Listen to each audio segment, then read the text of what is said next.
Good evening and welcome to the fifth conversation for Life During Wartime, Art in the Age of the Coronavirus. So much changes every day as we confront multiple pandemics and we try to find a way to cope. It is not just the virus, but the convergence of pandemics, COVID-19, Black Lives Matter protests, dissolution of democratic institutions, and the urgency of climate change. Parts of our culture are shut down, and this has required adapting our museum programs to other formats, like presenting Life During Wartime virtually. This situation also raises some important questions about what is the role of the university museum in a preeminent research university. The general mission of museums to preserve, enhance, and interpret art does not really reflect the urgency of the moment and the dramatic changes that are taking place in our culture. I am humbled and honored to have Christian Viveros-Fonet as CAM's curator at large. He has brilliantly curated this exhibition and is continually adding to an already great roster of artists. This series of conversations is the silver lining. It is a moment when we can learn directly from the artists, and while we can't experience their art physically, we can learn in an intimate dialogue about their motivations, their interests, and how they're coping at this important moment in our culture. Christian lives and works in Brooklyn. He's a writer and curator. And I always like to mention his book of 2018, Social Forms, A Short History of Political Art. It was published by David Zwirner Books in 2018. Christian has done other shows for us, Mickey Kratzman, People I Met, The Visible Turn, Contemporary Artists Confront Political Invisibility, Return of the Real in 2019 with Robert Lazzarini and Rodrigo Valenzuela. Coming shortly is another exhibition Christian has curated titled Neighbors, and I hope you will follow our website. It will have both a museum presence and a virtual presence. Tonight is our fifth conversation, as I said. The first one opening this wonderful exhibition was with Basil Kincaid, Christina Lucas, Narciso Martinez, and Spencer Tunick. The second one, Christian was in dialogue with Jake Chapman. The third one was Mark Thomas Gibson and William Villalongo. The fourth is Patricia Cronin and Caleb Lindsay. And tonight we will hear from Benjamin Petit from Dysturb and Samantha Casolari. Too often, as you will learn from Benjamin Petit, key stories are being missed by the general population. Museum audiences, while expanding, are limited. Tonight you will hear from Benjamin Petit on the power of working in the public realm. Samantha Casolari is an activist and put together a volunteer campaign to support health workers at Elmhurst Hospital Center in Queens. She asked photographers to come together to document the health crisis. So this is will be an interesting conversation about how you can get outside of the museum and do powerful work in the public realm. I want to thank the Contemporary Art Museum faculty and staff, Noelle Smith as Deputy Director. Tonight behind the scenes is Mark Fredericks, who's my Executive Assistant and Director of Communications, and Ashley Jablonski, who is our Events Coordinator. And David Waterman, our multi-talented security guard, will facilitate questions, so you'll meet him in a moment. If you're watching this on Facebook Live, enter your questions in the comments. If you are participating on Zoom, enter your questions in the Q&A. Enter your questions as soon as you have one, as soon as you think of one. And David Waterman will moderate and look at those questions and facilitate that part of the program. So now it's my pleasure to introduce to you Christian Viveros-Fonet, who will introduce the artist and carry on the conversation. Christian? Thank you, Margaret. Thank you. Thank you so much. Thank you all for tuning in. I want to welcome you to the fifth artist conversation organized around USF CAM's first major virtual exhibition, Life During Wartime. For those of you who are here with us for the first time, thanks for tuning in. For those of you who are repeat offenders, welcome back, and bear with me for a minute while I go through some virtual exhibition basics. As I think you know, this show is very much an experiment. It's an experiment in how to present, promote, foment, talk about, exchange, and do culture virtually. Now, when I say virtually, I don't mean the same thing that we all meant when we said virtually back in, there's an echo, pardon me. When we said virtually back in February. Until then, that word had two fundamental components. It meant digital and it meant simulacra. What we at USF CAM have quickly found out is that old style virtuality, the kind denoted by pixels and digital screens and iPhones, no longer has so much to do with simulacra. Like it or not, the kind of digital meetings that we're having now, these conversations really constitute the only way to do culture safely and responsibly. Shows, at least, I think, other methods of culture that we can certainly do safely and responsibly are what we're here to talk with Samantha Casolari and Benjamin Petit about. A quick overview of Life During Wartime. To date, the exhibition includes some 50+ artists from around the world, all of whom have contributed images, observations, videos, essays, soundscapes, and reflections from their respective locales on how they are adapting to and responding to the COVID-19 pandemic. The exhibition takes full advantage of one of the few outlets artists still have, right? The internet. During a public health emergency, as Margaret rightly mentioned, that has turned vastly more urgent by the death of George Floyd, the subsequent nationwide reckoning on race and racism, and of course, to borrow a term from Benjamin Petit, the present infodemic, the ongoing infodemic. More than anything, Life During Wartime aims to mobilize sentiment, thought, and activity around art and its enduring possibilities, its role as a conceptual catalyst, its ability to trigger stories, ideas, conversations, emotions, feelings, mental states.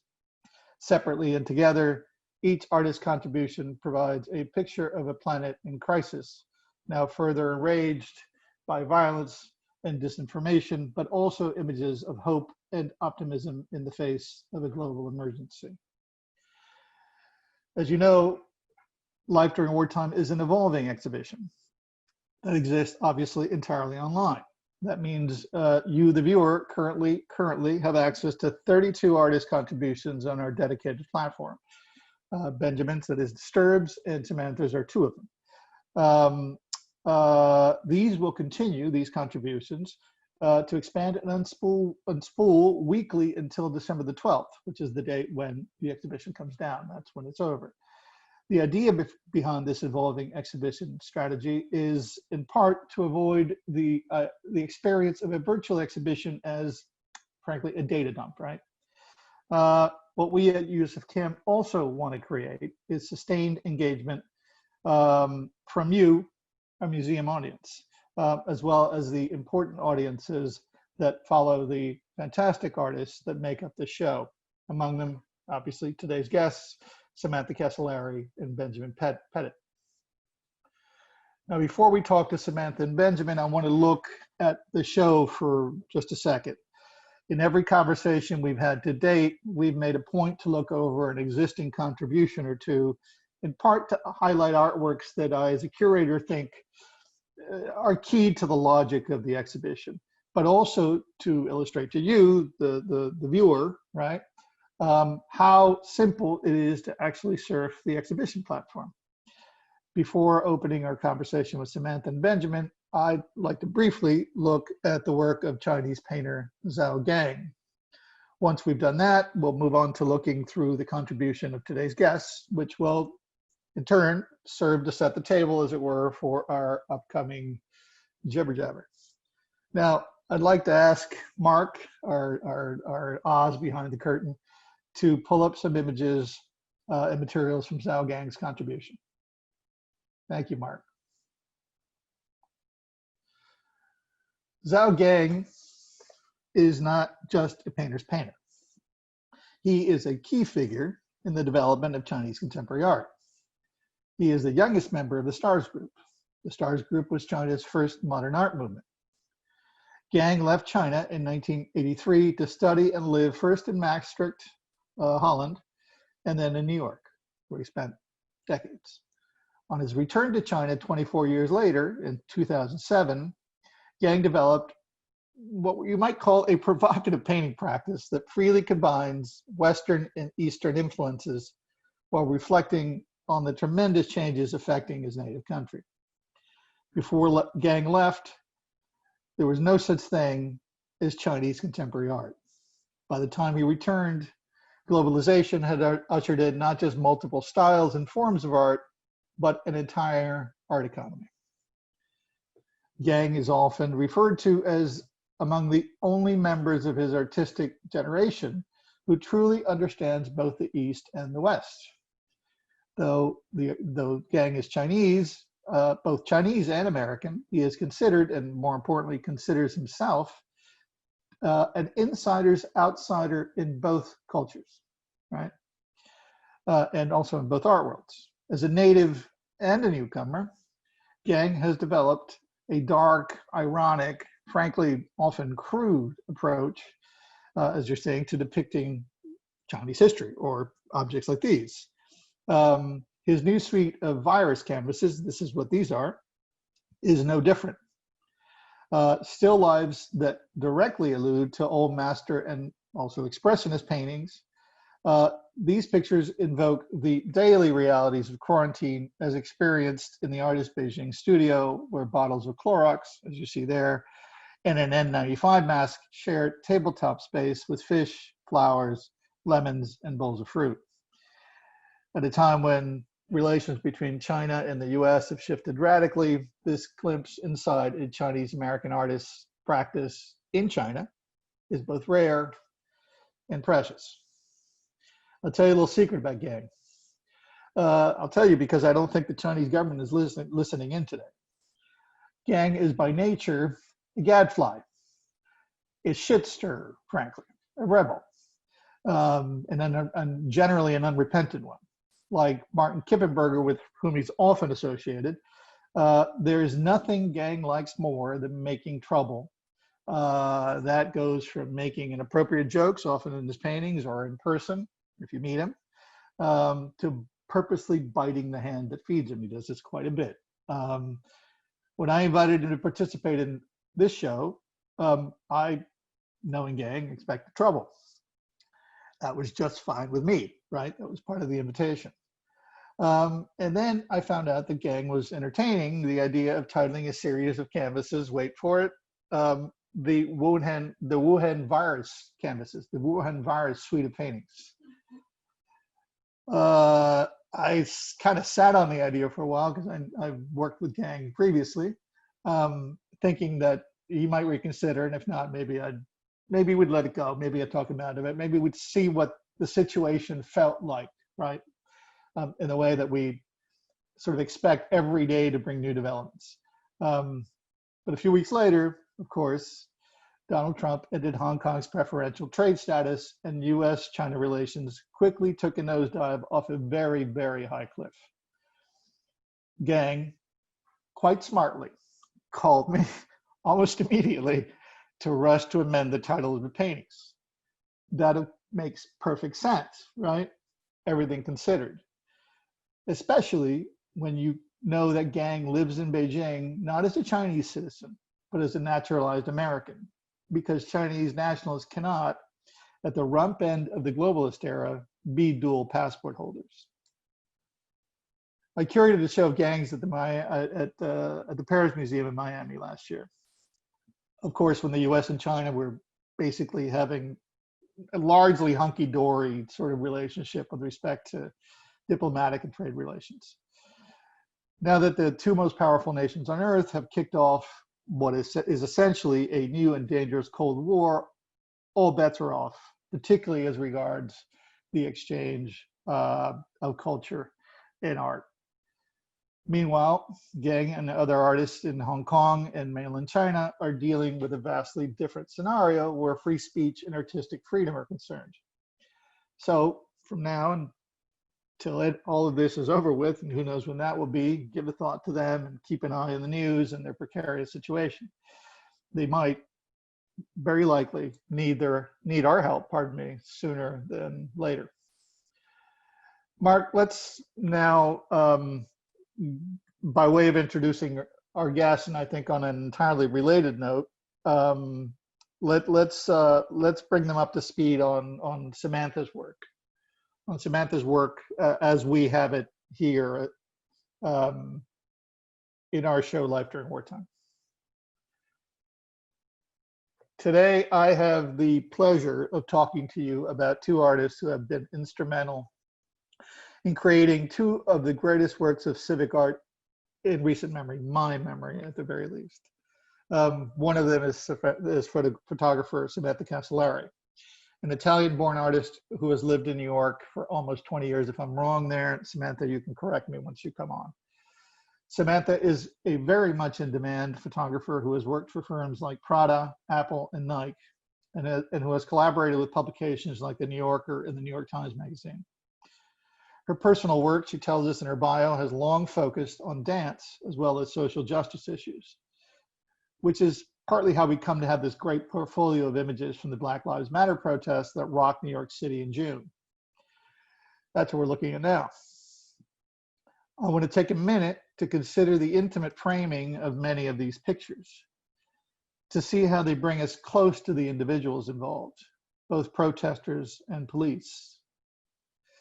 In some cases, we see their hospital IDs, like now. Their masks, if we flip up a little bit more, or lack thereof in the case of policemen. Their badge numbers, when these are not being covered up by black bands in clear contravention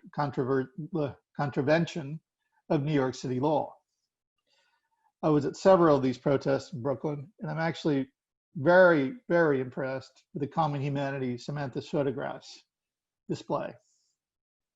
Even when hidden behind helmets and uniforms and surgical masks, we see the details animating actual people facing off on opposite sides of what unfortunately remains a very entrenched power divide. A direct participant in the life of her adopted city, this is Samantha's contribution to Life During Wartime. But the way I came to know about her is through her work with a project she started with 5 other creatives called Pictures for Elmhurst that Margaret mentioned. I'll let Samantha explain to us how Pictures for Elmhurst actually started, but let me say a few words about that amazing project. Pictures for Elmhurst is an artist-led, all-volunteer campaign to help patients and frontline healthcare workers at what was once deemed to be the epicenter of the global 19 pandemic. That is Elmhurst Hospital Center in Queens.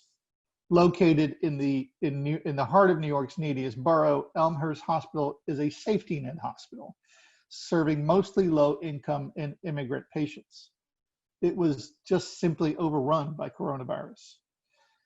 That was in late March. By early April, Elmhurst Hospital had designated 95% of its facilities to COVID-19 cases. Picture for Elmhurst, and you're seeing the back end of Pictures for Elmhurst now. This is from Samantha's, this is not for our platform, our archive. This is from Samantha's Instagram account, or from Pictures of Elmhurst, for Elmhurst Instagram account. The campaign brought together 187 camera artists for a virtual photography fundraiser that netted an incredible $1,380,000. That's a huge number. The money went toward the purchase of all the things modest hospitals like Elmhurst had no access to this spring. Personal protective equipment, some famous PPE, ventilators, N95 masks, face shields, Tyvek suits, disposable scrubs, etc., etc., etc. This is an instance of artists organizing to take direct action. So in that sense, Pictures for Elmhurst stands out, at least for me, as a key example of how creative folks can, at the worst of times, rally to help their neighbors and make a very positive impact on society. Its other major contribution I find equally inspiring. In the most practical way possible, Pictures for Elmhurst proved something fundamental. During times of crisis, culture is not canceled. Mark, let's move on to Benjamin's contribution now. For those that don't know his work yet, Benjamin Petit is a French documentary photographer and the co-founder and co-director of Dysturb. What is Dysturb, you might ask? Well, Dysturb is a nonprofit organization that is, in their own words, driven by a desire to make international news accessible to a larger audience. Launched in 2014 by a group of photographers, war journalists, and artists, Dysturb presents contemporary global issues in an innovative way, completely independent from the restrictions and conventional news publishing channels, and using the most basic of social networks, the streets, as you can see there. Essentially, what the collective does is this. They paste up billboard-sized prints of news images from photos around the world in the public realm on a scale usually seen only in color commercial advertisements. In the process, they activate city walls, storefronts, bus stops, skate parks, school hallways, you name it, while bringing crucial subjects like climate change and women's issues and the refugee crisis, and of course, the coronavirus pandemic, and placing them directly in front of people's eyes. As you can see from their own photographs, Dysturb has launched a remarkable campaign against COVID-19 that marshals frontline images with a Get Out the Message drive that covers cities on at least 3 continents. A lot of these pictures are frankly right around the corner from where I live. Recently, by which I mean last Tuesday, or this Tuesday, pardon me, Dysturb announced that they had teamed up with 2 other influential visual media organizations. They did this to announce a public launch of a campaign they've called Artists Against an Infodemic, about which I hope Benjamin will tell us more later. You can read more about Dysturb on our platform or on their website, dysturb.com. But for brevity's sake, I'd like to show you a brief video that they recently posted to their Instagram account. Well, we have 2 excellent videos on our site that you should definitely watch. Those are from April and May and their interventions in Manhattan, Brooklyn, and Paris. So I saw the newish video on their Instagram account and thought it would be excellent to show you, the viewers, a sense of what they've been up to since April and May. This particular video features photographer Nicole Sebecki, and she's speaking to us from Nairobi. It's about 2.5 minutes long, so do bear with us, please.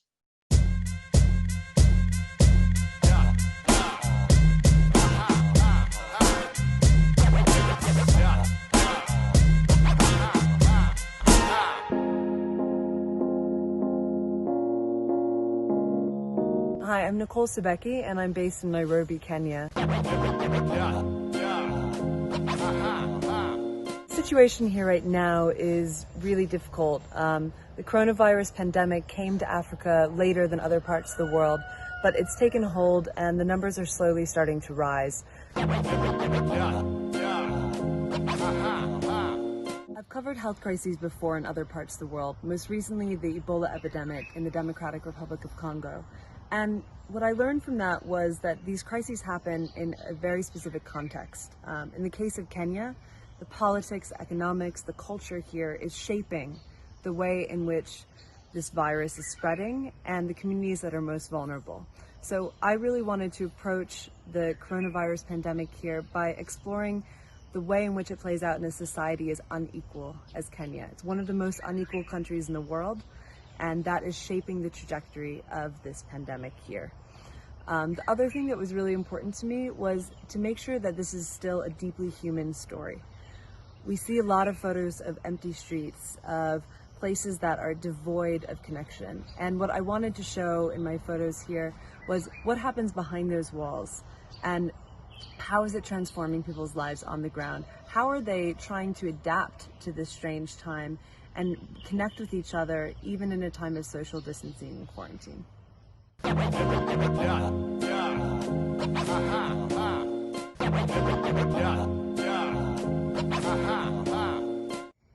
In this photo, you see the musician Footwax and his 4-year-old son Julian in their home in Kibera, which is the largest of more than 100 informal settlements across Nairobi.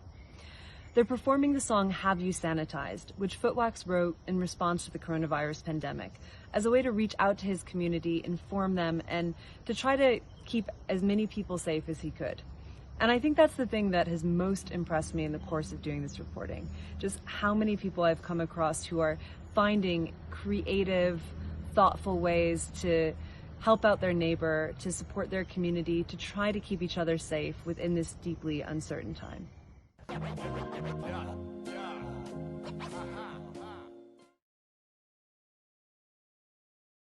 Okay, Samantha, Benjamin, please turn on your cameras and microphones. Hello. Everyone. Thank you so much for joining us and welcome.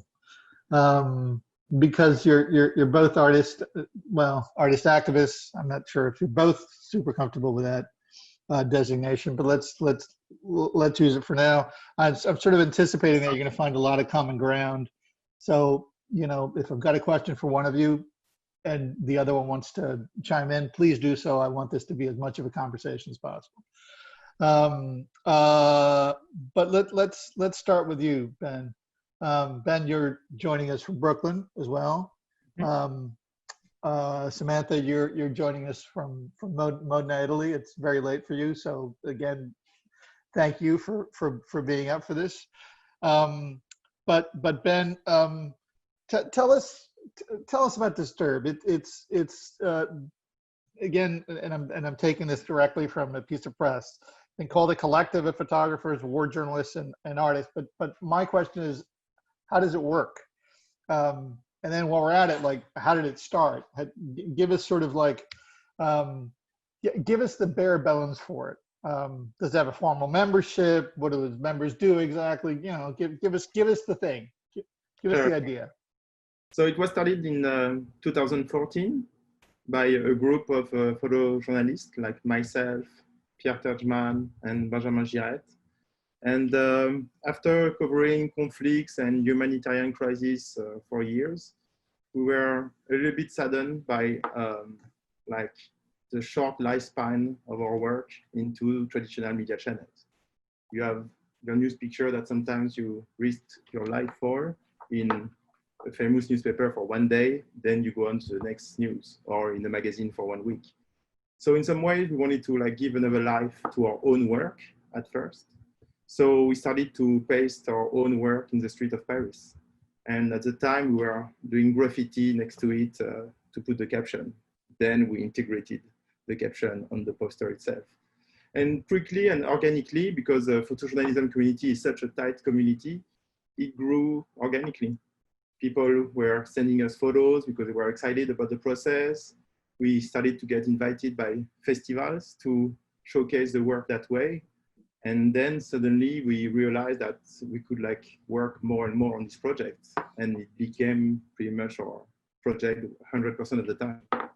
Do you have a formal membership, or is it people just sort of join on a project basis? Yeah, project based. We work more like a sort of a media company in this way that we curate campaigns and we select work from everywhere in the world.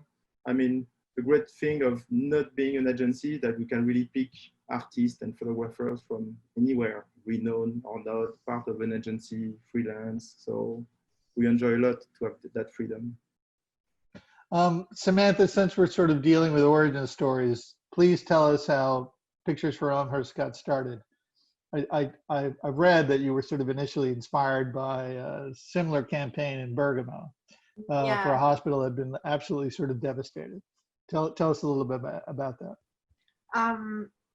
It's exactly like you said. I was invited to participate with by donating one of my work to a fundraiser in Italy called 100 Photographers for Bergamo, because at that point in time, Bergamo was the epicenter of COVID right after China, and it was devastated.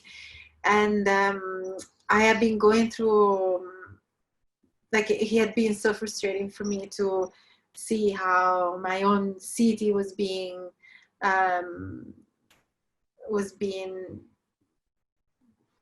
taken over by COVID as well. And I'm so used to, in a way, to participate and help.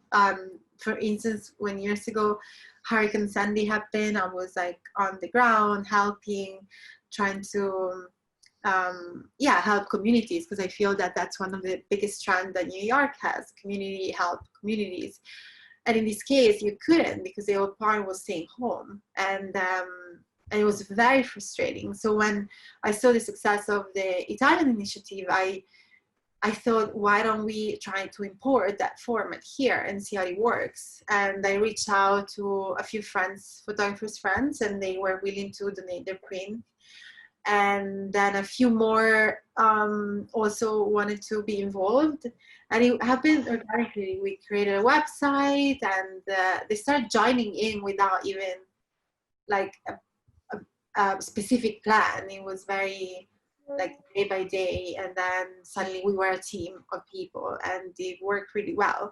How long did that take, just out of curiosity? Because there's always but there's always this moment where like something's ad hoc, there's like an idea, and then suddenly the idea actually sort of becomes enough of a reality that you go like, this is the thing, this is working. How long more or less? Was it like a matter of months? Was it a week? No, I thought about it on a Wednesday night. I sat down and researched what would be the most hit neighborhood and hospital in New York City, because I needed to focus on one, and Elmhurst popped as number one at that time. And we launched the following Thursday. So like that. Yeah, it was like really boom, like intense and fast. And I think that that's also why it worked, because we didn't really have time to think too much and overthink. We just reach out to our friends, friend of friends, all photographers we admired. And then we start reaching out to photographers we admire that we didn't know. And it was like a snowball, and suddenly everyone wanted to participate, because I think that at that point, everyone was feeling the frustration we were feeling into, you can't do anything because you're supposed to stay home and isolate. And I think that that's why it was so successful, because people really wanted to help and really wanted to do something. Then I'm imagining your COVID campaign, because I mean, you'd run a number of campaigns about other issues, right? Previous to our current set of emergencies. But how long did it basically take you guys to cook up, an operative sort of campaign that was moving along, and you were putting stuff up on the street or conceptualizing? This one, I would say maybe 2 or 3 weeks, something like that. I mean, like, I guess a lot of artists and collectives or entrepreneurs, we got a lot of partnership and projects that got canceled or postponed. And because we have a lot of our projects that we're doing, like either commission or partnerships. And here we are like thinking about what we could do. I mean, there were already a pretty strong lockdown in France, where it was mandatory for people to stay at home. Here in New York, it was a bit different. It was not like mandatory like that. Right, not as severe. So here I definitely felt that, especially after what was happening in Bergamo, it was important to show to the people, especially people that didn't necessarily read, watch, or listen to the news, what was happening on the other side of the world and how strong and violent the pandemic was. Did you the campaigns, the French campaign, the Paris campaign, and the New York campaign, did they basically happen simultaneously? Yes, yeah. They both happened simultaneously, but they were a bit different because of that reason of different lockdown. So, for example, in France, we decided to paste mostly next to supermarkets and hospitals because people would still go there, obviously. And the messaging was a little bit different because they had to stay home. So it was also some more hopeful messages. We did also some installations that was about giving like insights when you would be submitted to either domestic violence or such things, because we saw also a big rise during this pandemic and during the lockdown. And here in New York, it was really about the message of staying home and being careful and all those like safety guidelines. And where were you during the lockdown? I mean, when New York declared its lockdown, for example, were you in New York or were you in France? Where were you? Brooklyn. Brooklyn. Okay. Yeah, I was here, but the rest of the team is mostly in Paris. So we're in between the two. Okay. And Samantha, where were you when the lockdown came down? Were you in New York or were you in Italy? I was here. Sorry, I was in New York. You were in New York. Okay. Yeah. Okay. Yeah. You were here, but you're in Italy now, and just tilting you. No, it's good. It's good. I like this. Arrived. I'm still there in my head.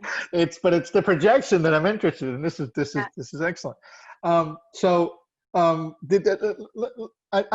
just curious. Did you at any point have to travel to talk to folks at the hospital Elmhurst, Queens, and tell them what you were up to? I'm curious about how that exchange happened, because I got the part where, and I found it incredible that through friends of friends and all the energy and the sense of crisis, dynamicize something that usually would take months, maybe a year to pull off, and you guys pulled it off in a couple of weeks.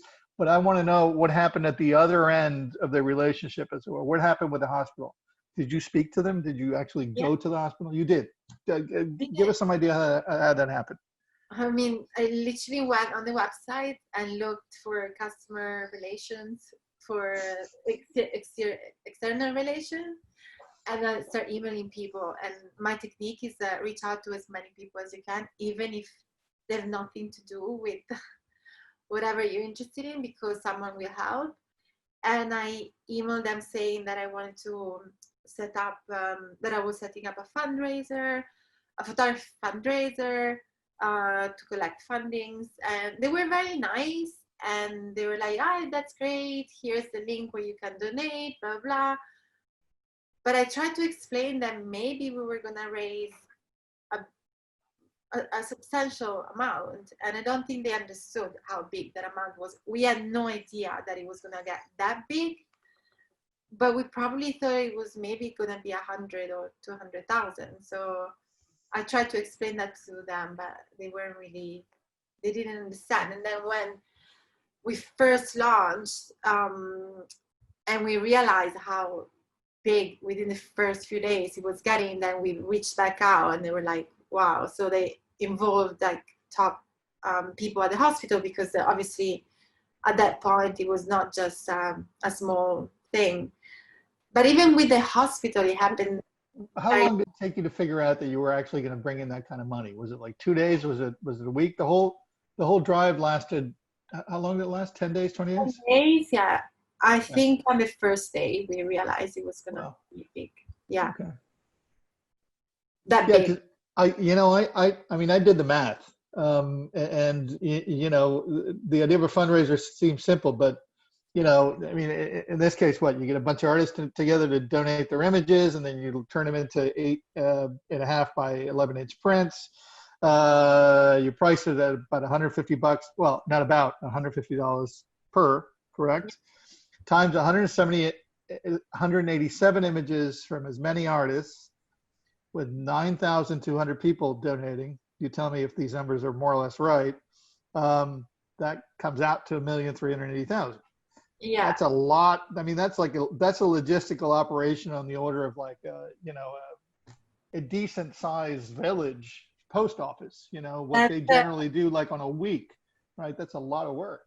That's why I've not been really great at responding to emails right away, because we are in the middle of exactly what you just said, and because we are all photographers, artists, like we had no idea what we were going to be facing, and it was like massive.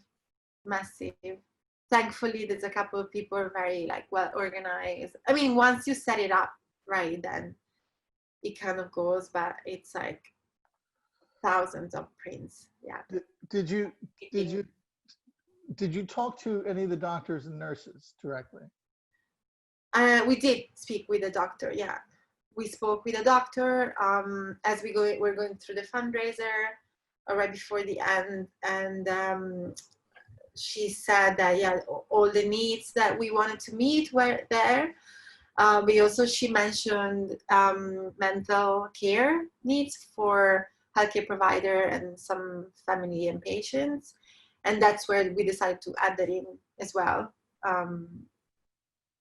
So did you encounter? And I mean, I'm curious. And did you encounter any resistance on the part of, say, any hospital administrator? I mean, was there any doubt that something like this could be done? I mean, you didn't know that it was going to be anywhere near this large, right? Yeah. But you know, I guess sort of what I'm getting at is, you know, institutions like, I don't know, banks, universities, hospitals, you know, often tend to sort of perpetuate a popular image of artists as like, you know, utterly impractical, wild-eyed children who have no idea how to relate to the real world, right? Never mind sort of raise 1,380,000, you know, at an absolutely sort of crucial time. So, you know, I'm kind of wondering, did any of that happen? I would certainly expect it to, but maybe it didn't. That we were encountered with some level of skepticism. Yes. No, because I think when I reached out to them, they were so overwhelmed. They were like, oh, whatever, do. Meaning like they spoke with me, they were very nice, but I was not on top of their priorities. Like they just thought that I was going to collect some money and send it over. And I think that, you know, regardless of the amount of money, they were going to be happy for that. But I didn't realize how big the project was going to be, because also we didn't realize that. So there was no skepticism. They were so busy. They were so overwhelmed. No time. They had no time to even doubt our possibilities. And in terms of our goals, well, again, every dollars count in a situation like that. Yeah. So I think they would have been grateful even with a $1,000 donation. And I'm assuming they were very, very grateful to see that it was more than $1,000, vastly more than $1,000. Yeah, and they were the most sweet and kindest people I've spoken with. Unfortunately, we haven't met yet, but they were so nice. Like at any point of our conversation. Well, I'd love to be a fly on the wall for that meeting. But Ben, have you ever had to deal with that sort of like negative image of like artists and cultural purveyors? I mean, you know, I think you currently still are a John S. Knight Fellow in Journalism Innovation at Stanford. So clearly, you know, there's some important people that take you very seriously. But I'm still wondering, you know, like government officials, local police departments, people that you deal with probably on a regular basis as you know, manage your campaigns, even as you take photographs, maybe of BLM protests. I mean, definitely as journalists, and it applies both in the US and in France, unfortunately, we are more and more the target in a way of either police brutality or also sometimes from the protesters, because we find ourselves, yes, like sometimes hated by both sides. And I think that definitely a project like Dysturb also one of the reasons why it was born, because it was also at the time where we were witnessing more and more this hatred towards the media and this attack towards freedom of the press. And when here in the US, part of the US administration consider us as the enemy, obviously we felt that we had to fight back in a way. So definitely it's always somewhere in our mind when we're working. Enemies of the people. Let me talk a little bit more about the mission of Dysturb. You've written out a 7-point manifesto that's available on your website. Among the points defining the organization are the following, and I'll read. Dysturb supports the core goals of photojournalism: to enhance interactions between the people touched by social, political, or environmental injustice with those who can potentially help. 2, by pairing physical actions with online content, Dysturb transcends the fast pace of news cycles and helps to inform an audience who doesn't necessarily read the news or who no longer trusts traditional news channels. The third of the ones I'll quote here, you have 7. The cover of issues should be done with fairness and thoroughness, acknowledging that all photography and journalism is interpretive, but that observers, it is incumbent upon each photojournalist to try and overcome any bias. Now, manifestos are usually written as declarations of intentions, right? Before an action or some kind of moment of reform, like, the Communist Manifesto or like Martin Luther's 95 Theses. So I guess my question is, what hole in the journalistic and informational environment, ecology, led you to write the Dysturb Manifesto? Is it clearly you're responding to something? Yes, I mean, we are doing a lot of workshops actually in high schools and universities, and you wouldn't believe how many students really think that being a journalist and the press is just like the talking head on television. And they have no idea, no clue what really journalists are doing and what is the either investigative journalism or other kind of journalism on the field. So, and when you look at also like facts and statistics about how many people like don't read the news at all or not informed, can be a bit scary, especially in places where we have, I mean, the chance to have such a wide diversity of press, and press is not being too much attacked. I mean. So, and because we use mostly the public space as a way to disseminate information, we felt that we needed to really take a strong stand about why and what we are doing. Because if people who didn't really know the world of media were feeling passerbys were looking at our installations, they could, by either using the QR code or whatever, go on our website, have a sense of why we're doing what we do. Why the public space? Why the street? For us, it was really a way to kind of cut the middleman, as you mentioned at some point, and reach directly to people in the most like direct, simple way.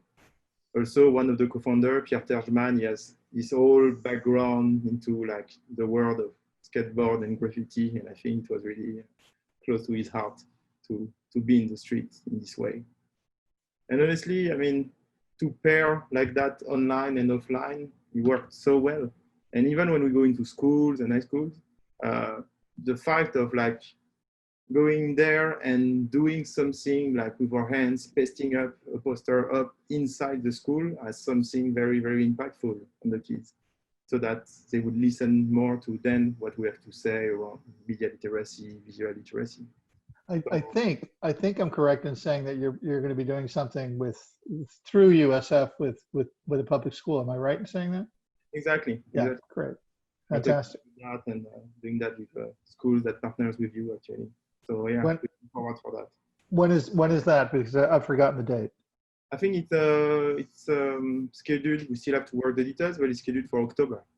Good, fantastic, and you'll be doing that with our curator of education, Leslie Elsasser. So exactly. big power to her, and obviously to you. I'm also curious. I've lived in New York long enough that I do remember people wheat pasting stuff, and I lived in Barcelona back in the day when people used to wheat paste stuff, right? And it's not as common anymore. So I am kind of curious as to the kind of reactions that you get in the street. What do people say? Most of the time, people are super curious about like what is it about, and what is the project about. And I mean, it's always a great opportunity to just explain. what we're doing and what it is about. I mean, the fact of pasting up like that becomes almost a mean, also a way to attract attention to then talk about the real message, which is the work that we're pasting. And you usually go out with one or two people, or how do you do it?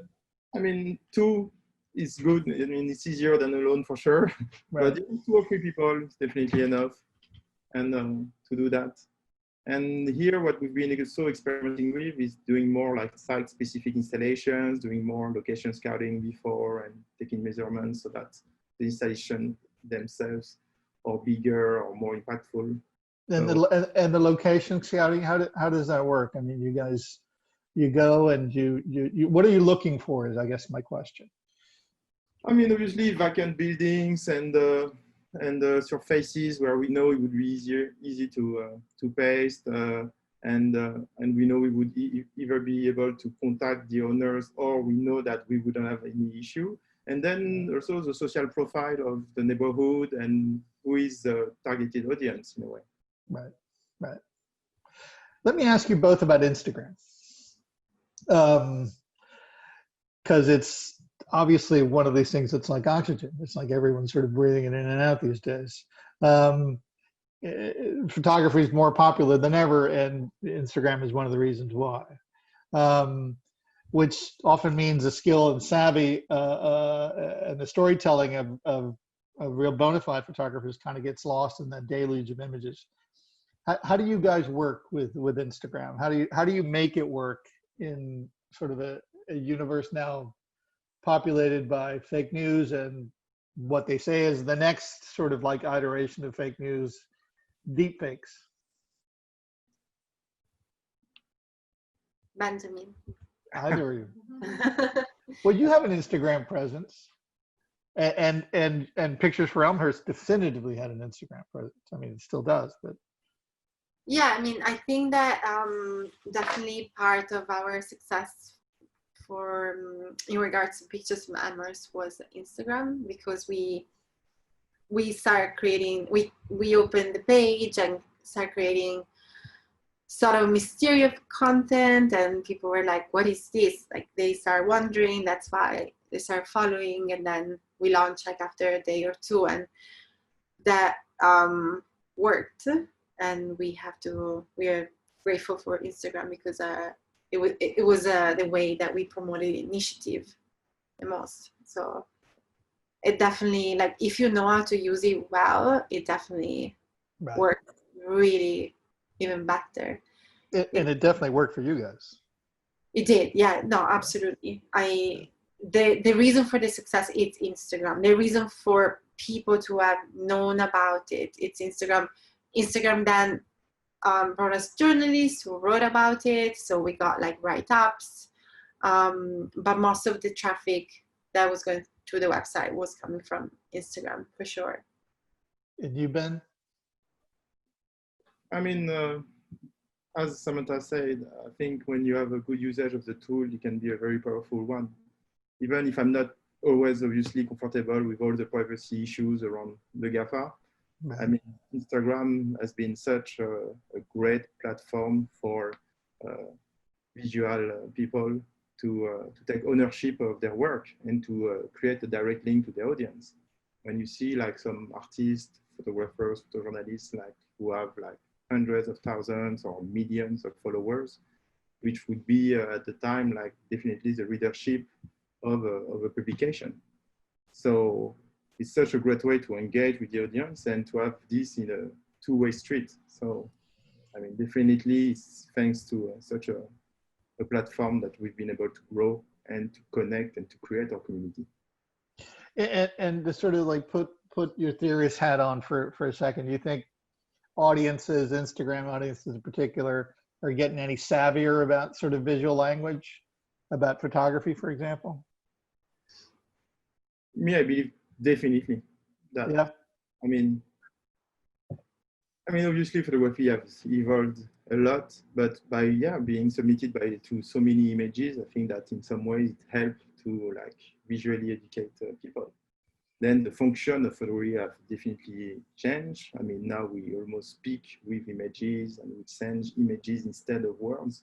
So it's become something very close to a commodity. But still, I mean, definitely, I think it takes up the overall language. Ben, maybe this is a good time to bring up the term infodemic. Sure. You didn't coin it, did you? No, I didn't. Actually, it's the WHO Director General who talked about that when he was talking about the pandemic, that there's a huge pandemic, obviously, but there's also the huge danger of an infodemic. So,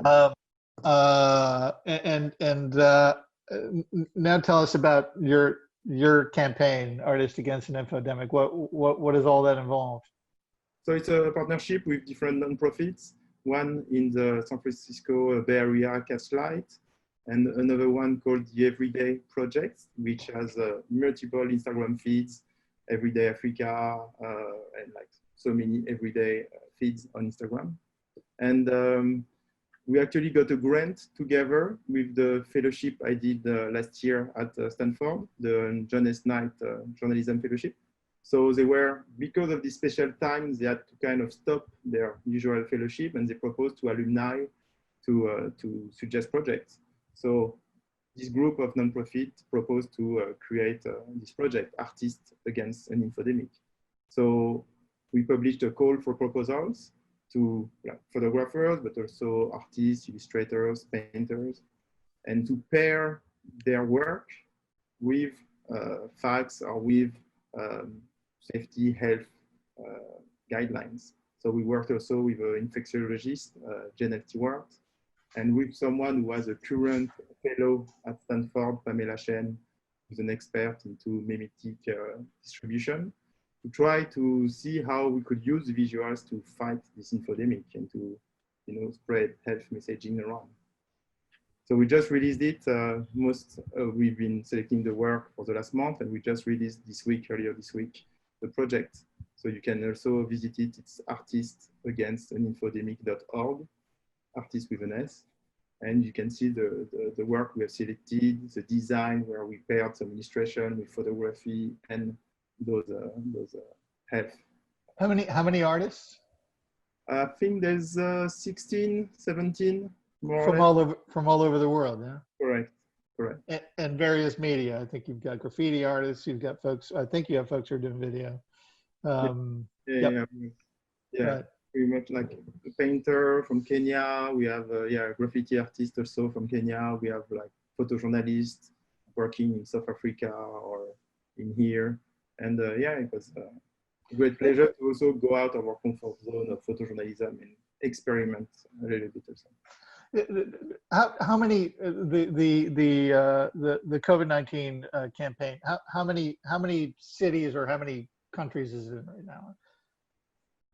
The first campaign, when we started this, it was mostly Paris and New York, and then with this extension in some ways, now we're doing installations also in Paris, New York, but in the Seattle and around the area, in the Bay Area, San Francisco, and also in Nairobi, Kenya. Samantha, I want to read a statement from the hospital that they published on their website, I believe, about the project. Longtime Elmhurst clinicians state they have never seen anything like it, comparing today's situation to being at war. That reads, "The Pictures for Elmhurst project adds desperately needed supplies to those on the front line fighting this virus. It is inspiring to know that such talented photographers and artists have our back, and are keeping our staff and community in mind during this terribly difficult time." I got to confess to you that reading that while sort of thinking on the enormous possibilities that you really sort of catalyzed through this project gave me chills. And I'm sort of wondering how you and the other people who planned Pictures for Elmhurst, I mean, I imagine how you must have felt, but I sort of want to hear it from you.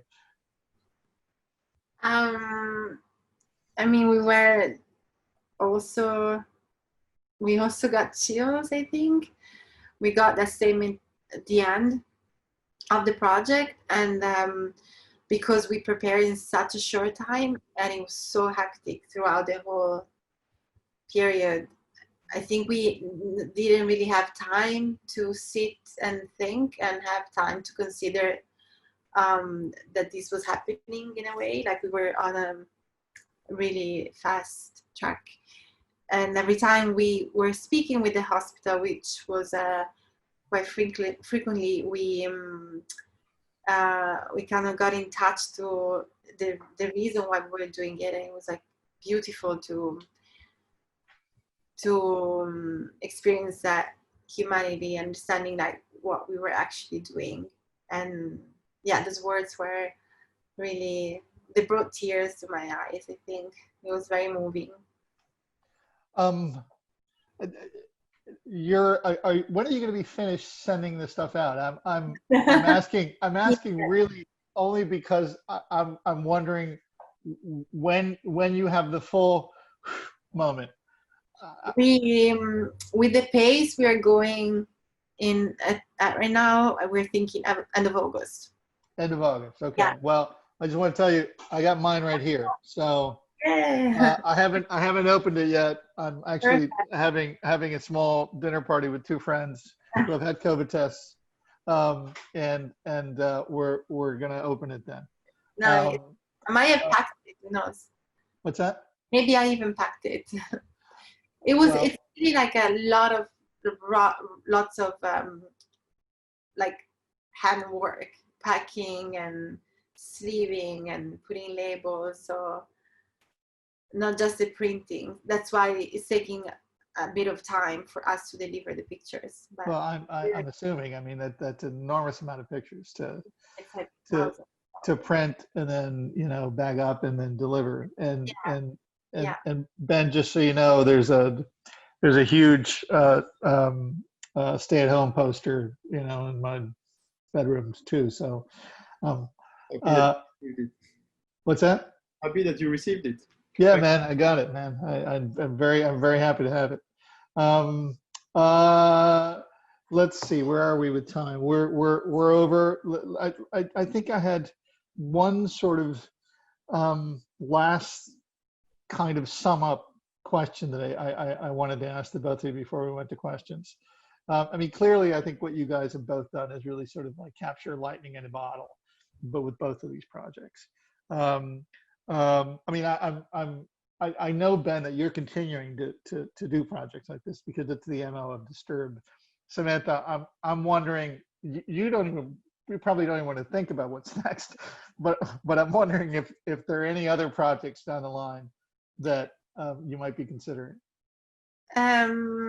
Well, first of all, after 100 Photographers from Bergamo and our initiative, the similar initiative have popped up all over the world, and I think that's amazing because it sort of created a model and a format that people could like literally copy and paste and bring on pictures for São Paulo versus Barcelona, and they've all like been very successful. And I think it shows the power of grassroots organization, even like as basic as ours, because we weren't even an organization and still we're not, and how much individual contribution can make change happen. So I think that's amazing. And in terms of what we're going to do in the future, I think that as of now, our biggest wish is to set up an exhibition and maybe a catalog of these. So we're going to see, we're not going to even think about it until all the logistical of the project are over, because it's really an overwhelming amount of work. Also, responding email, things like that. So once it's done, then we'll think about moving forward with an exhibition. In which context, considering the pandemic and the fact that you cannot really have big gathering of people, I don't know. Maybe I'll ask Benjamin if he can give us some ideas on street exhibition. So It might not be a bad idea. In any event, you yeah, both, go on, sorry. I just thought about that. I'm like, maybe you would be the perfect person to speak with. Well, you know, and keep me apprised of what it is you're doing with an exhibition and a book, because I'd be really interested. Yeah. I mean, both of you, please. I just read an article this morning in the New Yorker from, I think, a couple months back by a guy named Lawrence Wright. And he was quoting a history of medicine professor as saying that she thinks that, you know, the pandemic, like other global pandemics, Black Death, for example, could possibly serve as like an accelerator of mental renewal. And it occurs to me that, you know, both of you guys, the speed and the dynamicism, the strength with which you put both of these projects together sort of speaks to an accelerated moment, right? And one that I hope sort of continues. Anyway, listen, thank you both so much for being on with us. And I can't tell you how much I really appreciate both of your projects, both of what you do, and your participating in Life During Wartime.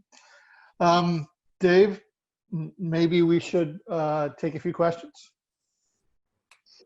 Yeah, sounds great. Boy, that's a great conversation. Really, these conversations, Christian, always make me look forward to seeing what next is coming out of artists in the world to make such changes. We've got a handful of questions, 3 or so. I think 1 or 2 have been answered already as you were speaking. One for Benjamin that had been about, do you plan to expand to other cities? And I think maybe you covered that. Certainly speak to that if you want to mention anything else going on. This is a question I think would equally go out to both of the artists. And I'll read the question. Both of these projects involve elements of entrepreneurship. Is capitalism a necessary component of activism today?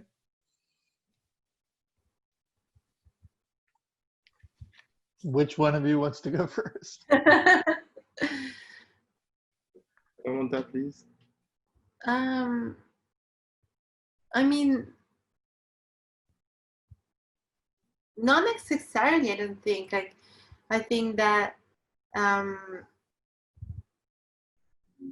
I think that it's more about the power of the community rather than the power of capital.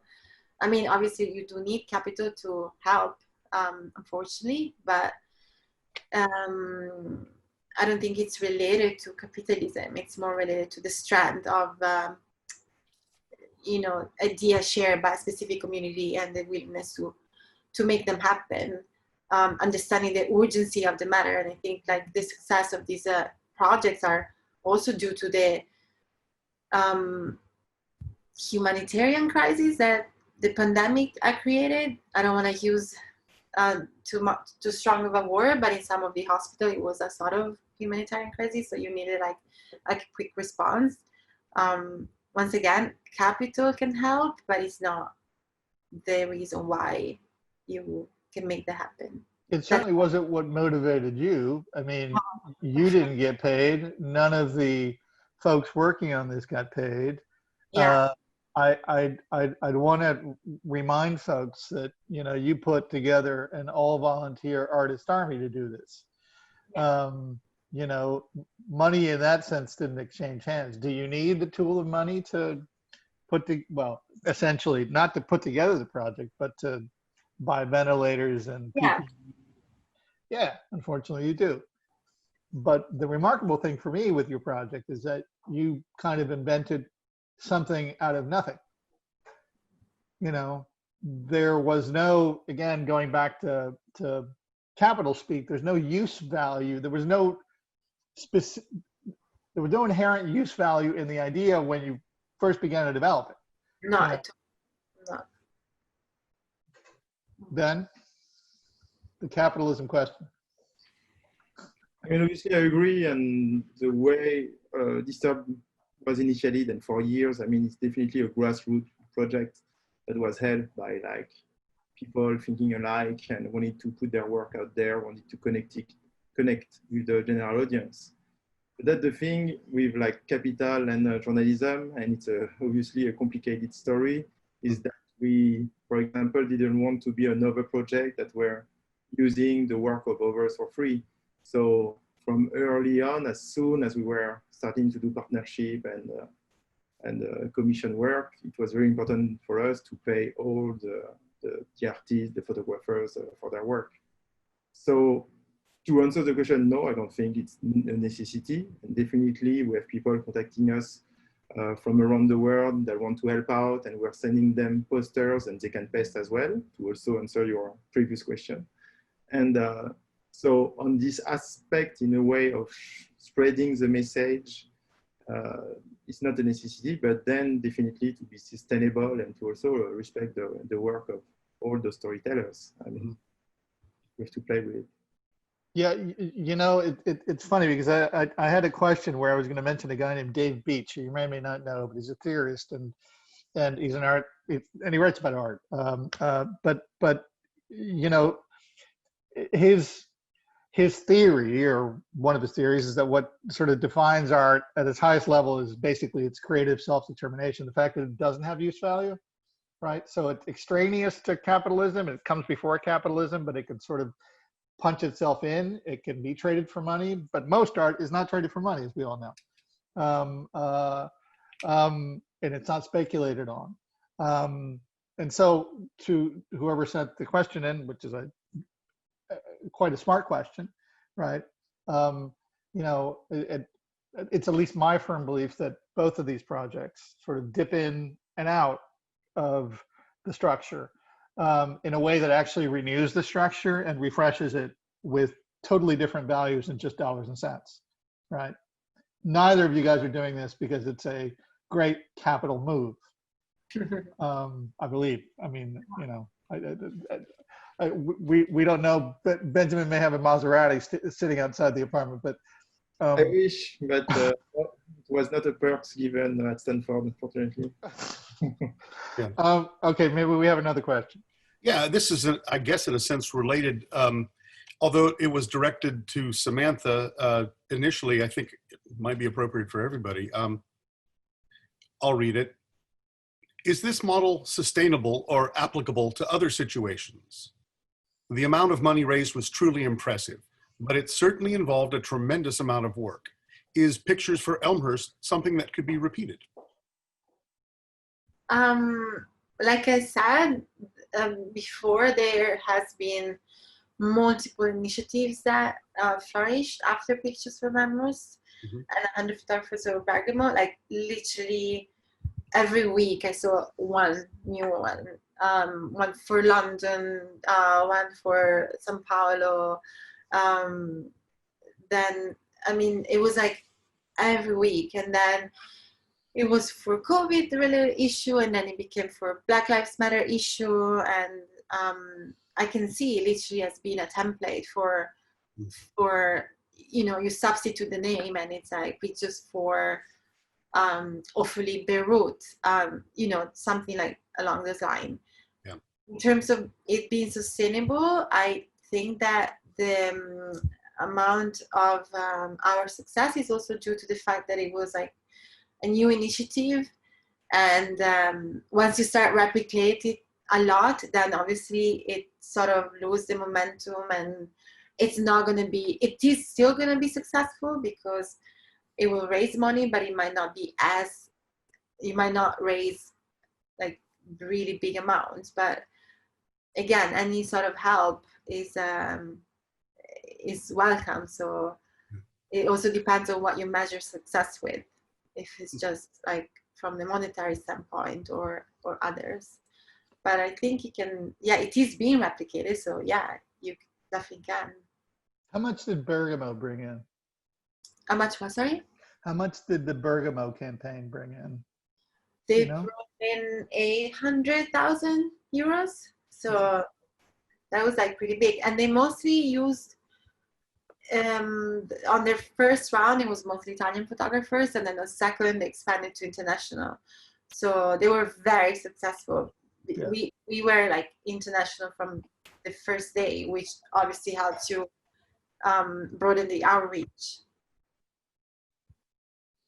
Great. Do we have maybe a last question, Dave? Well, a quick follow-up on that. I think people are interested to know, and as the question is written, Samantha, even though the pictures for Elmhurst fundraising has finished, where can all the donated photographs be seen? Some are on the Instagram. Yes. And then, I mean, we took the website, we took them off the website because we stopped the fundraiser. Hopefully we will have an exhibition. Hopefully we will have a catalog. So hopefully in this format. And soon in the street. Hopefully in this, yeah, exactly. Yeah, yeah. I love that idea. Yeah. I guess the final question that I have in front of me here goes to Ben. I hadn't thought of this, but Ben, has the Biden campaign reached out to you? Not at all. Has the Trump campaign reached out to you?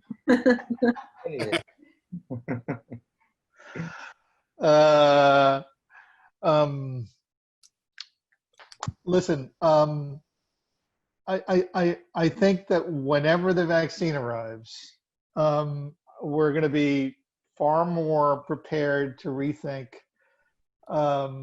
standard issues idea about art and photography and museums and politics and public health, thanks to the both of you.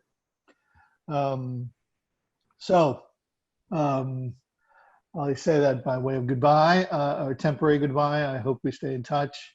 I'd love to know about Dysturb's continuing campaigns, and also, Samantha, anything that you're doing with the show.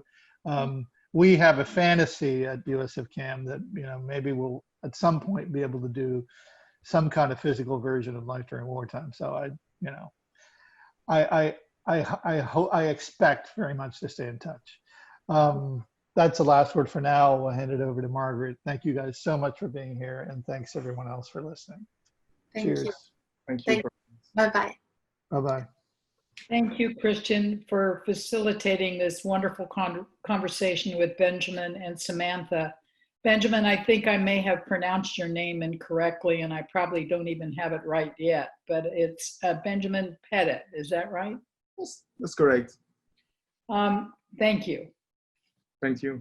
I want to remind everyone who's listening to this conversation that if you want to purchase artwork we've just had conversations about capitalism, but in order to advance projects and just to live, artists need people to buy their work and to collect it. And that's so critical to getting this kind of wonderful imagery out to a broader public. So as you're cruising the Life During Wartime site and you find that you've fallen in love with an artist, let us know and we'll facilitate a connection with that artist so that you can collect their work.